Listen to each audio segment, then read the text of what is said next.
Hey everyone, welcome back to my channel. You know me, I don't show my face, I don't reveal everything about myself, but today I'm going to tell you a story that changed everything I thought I knew about trust, technology, and betrayal. This is about Jack Byrne, a 34-year-old cybersecurity specialist from Seattle, Washington, and how the very systems he built to protect others became the key to uncovering the biggest deception of his life. The message arrived at 2:47 a.m. on a Thursday. Jack Byrne was still awake, debugging code for his latest security protocol at CyberShield Industries. His wife Sarah was supposedly asleep upstairs after returning from a 3-day blockchain conference in San Francisco. "I can't do this anymore. I'm leaving. The cryptocurrency wallets are already transferred. You can keep the condo." Jack stared at his phone screen, the blue light reflecting off his glasses. Sarah's text felt surreal, like reading someone else's nightmare. He walked upstairs quietly, pushed open their bedroom door. Empty bed. Clothes gone from her side of the closet. She hadn't been sleeping. She'd been packing. By 3:15 a.m., Jack's training kicked in. Cybersecurity specialists don't panic, they investigate. He opened his laptop, accessed their shared digital assets. What he found made his blood run cold. Sarah had attempted to transfer their entire cryptocurrency portfolio, nearly $1.2 million in Bitcoin, Ethereum, and various altcoins, to an external wallet. But here's where it gets interesting, folks. Jack had built something Sarah didn't know about. 3 years earlier, after handling a case where a client lost everything to a crypto scam, Jack had developed what he called the Guardian Protocol. It was a sophisticated monitoring system that tracked all digital asset movements across their accounts. Not because he didn't trust Sarah, because he'd learned that in the digital world, trust without verification is just stupidity waiting to happen. The Guardian Protocol had done exactly what it was designed to do. When Sarah initiated those massive transfers at 1:30 a.m., the system detected unauthorized movement patterns. It automatically triggered multi-signature requirements, froze the transactions, and sent alerts to 3 different security channels. Sarah's attempted theft was trapped in digital limbo. Jack made coffee and waited. His phone would ring soon enough. Let me paint you a picture of who Jack Byrne was before this night changed everything. Born and raised in Portland, Oregon, he'd been the kid who took apart computers to understand how they worked. While other teenagers were playing video games, Jack was learning about encryption, firewalls, and digital forensics. He met Sarah Chen during his master's program at University of Washington. She was studying international business with a focus on emerging technologies. Smart, ambitious, always talking about the future of digital finance. They bonded over late-night discussions about blockchain technology and the potential of decentralized systems. "You're so paranoid about security," Sarah would laugh whenever Jack implemented new protection protocols for their accounts. "Who's going to hack us? We're not that important. Everyone's important to someone," Jack would reply.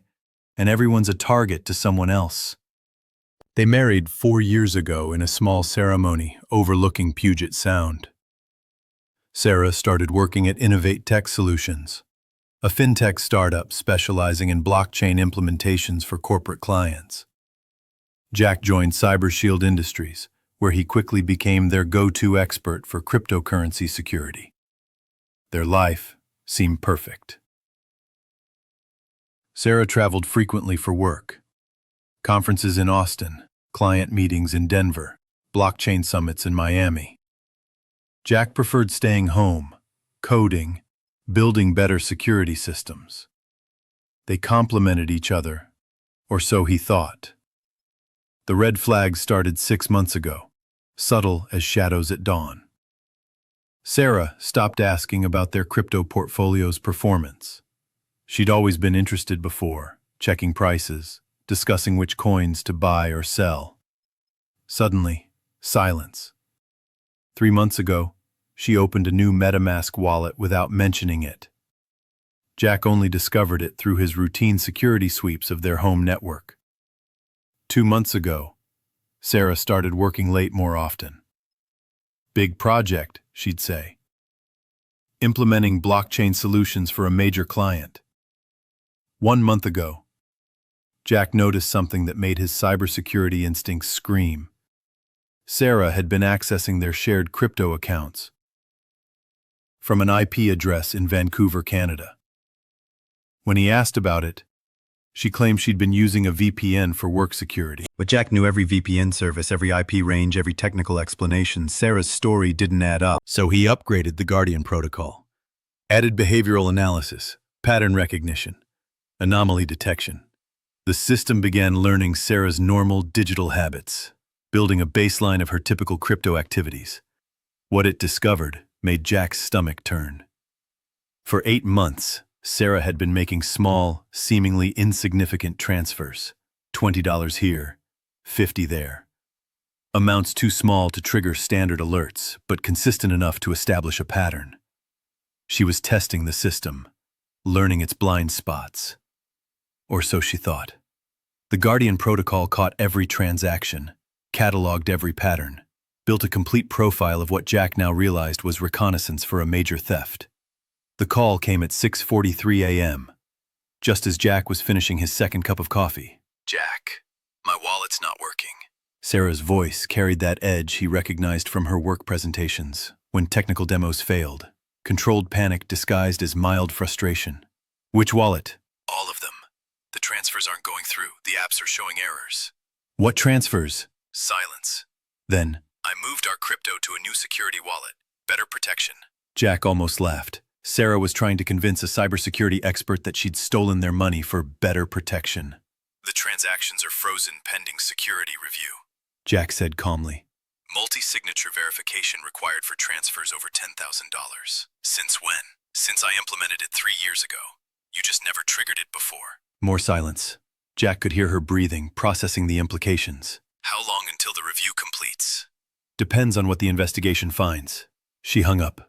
Jack sat in his home office, surrounded by multiple monitors displaying code, security logs, and cryptocurrency price charts.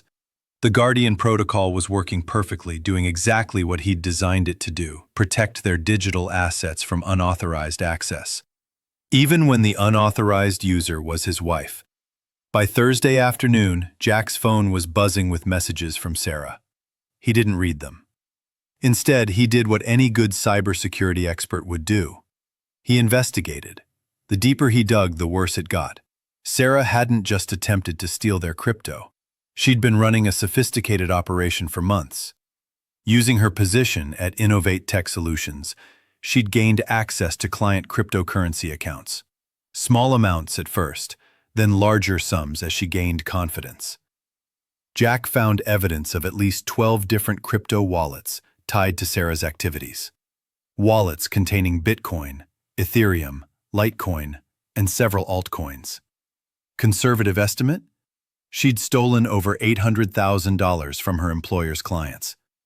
But here's where the story gets really twisted, folks. Sarah had been covering her tracks by using Jack's own security tools against him. She'd been studying his methods, learning his techniques, using his expertise to enable her crimes. Every conversation about blockchain security, every discussion about cryptocurrency protection, every late-night session where Jack explained new security protocols. Sarah had been taking notes. Not as a loving wife learning about her husband's work, but as a criminal learning from an expert. The betrayal cut deeper than financial theft. She'd weaponized his trust, turned his knowledge into her tool for crime. Friday morning brought a knock on Jack's door. Detective Maria Santos from the Seattle Police Department's Financial Crimes Unit stood on his doorstep with her partner, Detective Ryan Murphy.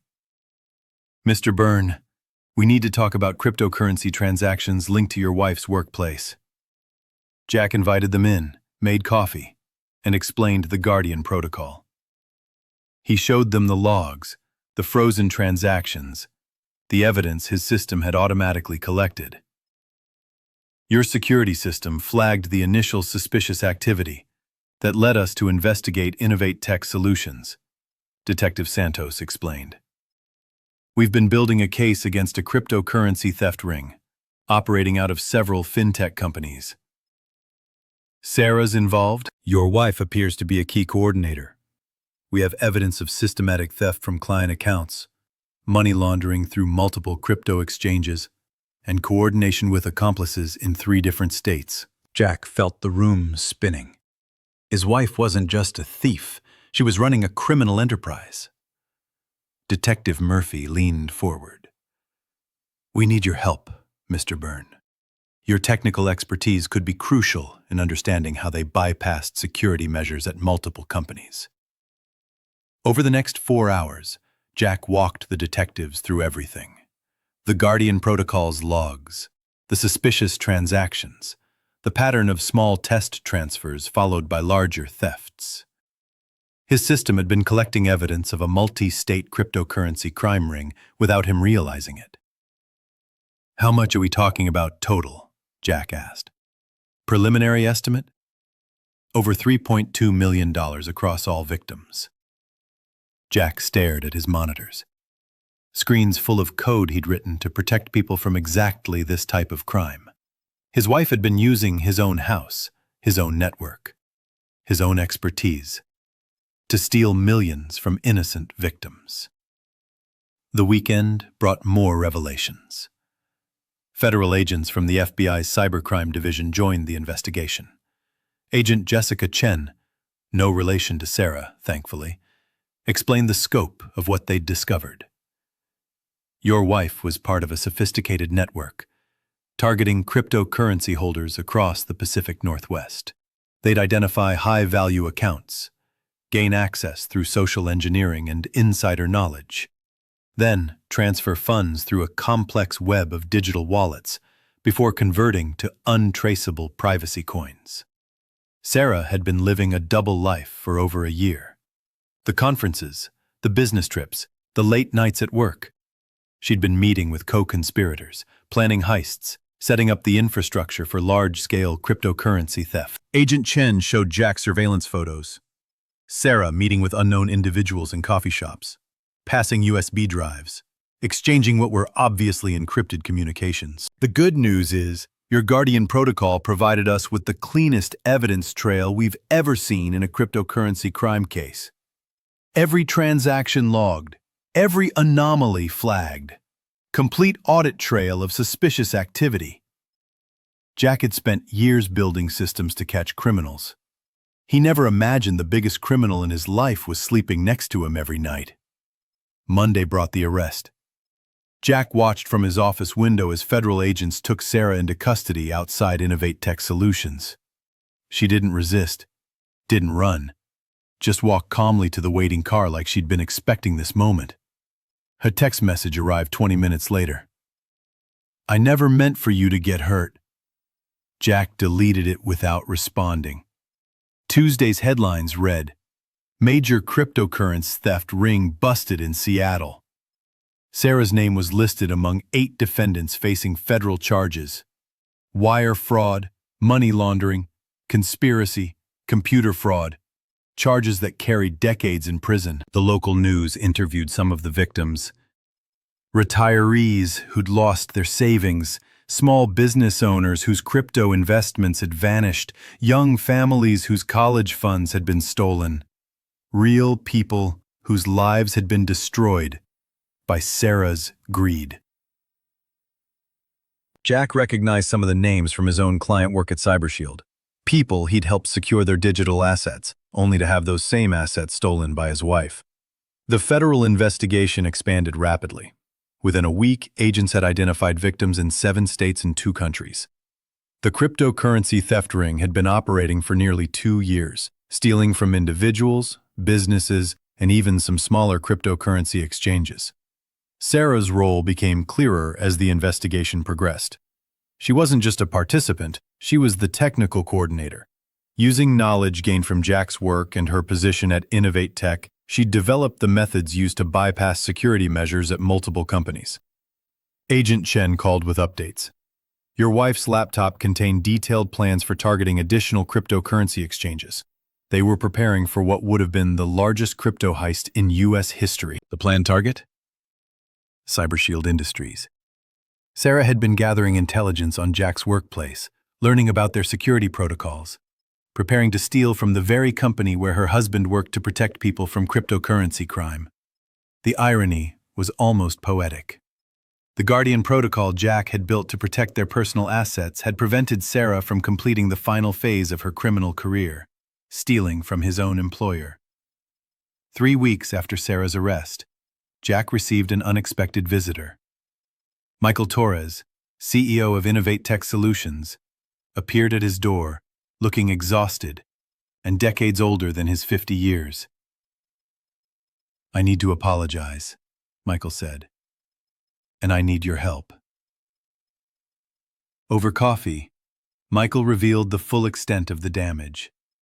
Sarah and her accomplices had stolen cryptocurrency from nearly 40 of Innovate Tech's clients. The company faced lawsuits, regulatory investigations, and likely bankruptcy. "The FBI says your security system caught patterns our compliance department missed for months. Could you help us understand how they bypassed our protections?" Jack spent the next 6 hours analyzing Innovate Tech's security logs. What he found was both impressive and terrifying. Sarah had systematically identified every weakness in their cryptocurrency security infrastructure. She'd then exploited those weaknesses while simultaneously helping improve the company's visible security measures. "She was playing a long game," Jack explained to Michael. "Strengthen the obvious security to gain trust, while secretly building backdoors for future exploitation." Michael shook his head. "We gave her administrative access to client accounts, trusted her completely." "Trust but verify," Jack said. In cybersecurity, trust without verification is just wishful thinking. The trial began 4 months later. Jack testified as both a victim and an expert witness. The prosecution used his Guardian protocol logs as their primary evidence, showing the jury exactly how Sarah and her accomplices had planned and executed their crimes. Sarah's defense attorney tried to portray her as a victim of manipulation by more experienced criminals. The argument fell apart when prosecutors played recorded conversations, showing Sarah directing other members of the ring, teaching them techniques she'd learned from Jack's work. "Did you ever suspect your wife's criminal activities?" the prosecutor asked during Jack's testimony. "No," Jack answered honestly. "I trusted her. But I also built systems that didn't require trust." The jury deliberated for 6 hours. Guilty on all counts. Sarah received 18 years in federal prison. Her co-conspirators received sentences ranging from 8 to 15 years. The investigation led to additional arrests and the recovery of nearly $2.1 million in stolen cryptocurrency. 6 months after the trial, Jack made a decision that surprised everyone, including himself. He quit CyberShield Industries and started his own company, Guardian Digital Security. His first product? An enhanced version of the Guardian protocol, designed for individuals and small businesses to protect their cryptocurrency holdings from theft, including theft by trusted individuals. The biggest security vulnerability in any system is human trust, Jack explained during his first client presentation. "Our protocols work regardless of who you trust." The company grew rapidly. Jack's reputation as the cybersecurity expert who caught a major cryptocurrency theft ring brought clients from around the world. Everyone wanted the protection system that had prevented a multi-million-dollar heist. Jack hired carefully, implemented extensive background checks, and built redundant security measures into every aspect of the business. Guardian Digital Security became known for being nearly impossible to infiltrate or compromise. The irony wasn't lost on Jack. Sarah's betrayal had taught him lessons about trust and security that made him one of the most sought-after cybersecurity experts in the industry. 2 years later, Jack received a letter from federal prison. Sarah's handwriting, careful and neat as always. "I know you'll never forgive me, and I don't expect you to. But I want you to know that losing you was worse than losing my freedom. You were the best part of my life, and I destroyed it for money that I didn't even need." Jack read the letter once, then fed it through his paper shredder. Some betrayals were too complete for forgiveness. He'd learned to live differently now. Trust was earned through verification, relationships were protected by transparency, and security was never assumed but always verified. The Guardian Protocol continued running in the background of his life, monitoring, protecting, ensuring that he'd never again be surprised by betrayal. Not from a spouse, not from a business partner, not from anyone. Jack had made peace with living behind digital walls. Sometimes protection required isolation. Sometimes the only person you could completely trust was yourself. And sometimes the systems you built to protect others ended up being the only things that protected you. Today, Jack Byrne runs one of the most successful cybersecurity companies on the West Coast. Guardian Digital Security has prevented hundreds of cryptocurrency thefts, protected millions in digital assets, and helped law enforcement agencies around the world investigate cryptocurrency crimes. Jack never remarried, never fully trusted another person with access to his financial systems. The Guardian Protocol evolved into Guardian Digital Security's flagship product, protecting thousands of clients from the same type of betrayal Jack experienced. He still lives in Seattle, in a smaller condo, with security systems that would make government agencies jealous. He still codes late into the night, still builds better protection systems, still teaches others how to verify rather than trust. The lesson endured. In a digital world, the only security that matters is the security you build yourself. Everyone else, no matter how much you love them, is a potential threat vector, and Jack Byrne had learned to live with that mathematics. That's Jack's story, folks. A reminder that in our digital age, the people closest to us can be the most dangerous threats to our security. The systems we build to protect ourselves from strangers might end up being the only things that protect us from the people we trust most. Trust, but always verify. Because sometimes, the person sleeping next to you is planning to steal everything you've worked for. Until next time, stay safe out there. And remember, in cybersecurity, paranoia isn't a disorder. It's a survival skill.